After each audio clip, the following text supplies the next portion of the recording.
But no, we've changed our mind. We now believe there should be a Royal Commission into the Bondi Beach massacre. Many in the Australian Jewish community are feeling unsafe. Anti-Semitism is on the rise. And many in the Arab and Muslim community are also feeling unsafe due to the surge in Islamophobia. But what is critical here is that the government, and this is the key, what is critical is that the government does not agree to a Royal Commission which presumes blame.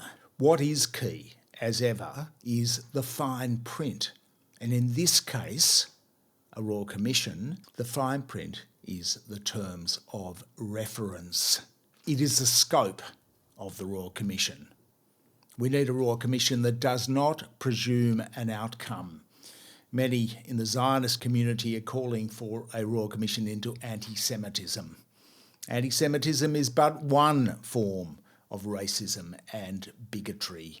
That would be too narrow. If the scope of the Royal Commission presumes an outcome, for instance, as many in the mainstream media are doing, that Anthony Albanese, the Prime Minister, is to blame, the peace protesters on the Sydney Harbour Bridge are to blame for the Bondi massacre, or all Muslims are to blame for the actions of 2 gunmen, or Iran, which has been mentioned, as you do, it will not heal. The blame fest will not heal. It will only bring more division and social unrest. So the terms of reference of any Royal Commission must encompass all aspects of rising anti-Semitism, including the testimony of the shooter himself. Now, this is problematic. One shooter is dead, the father, the son is alive. There is testimony as to why he did it. Now, if you had a Royal Commission, this is problematic because accepting evidence from a mass murderer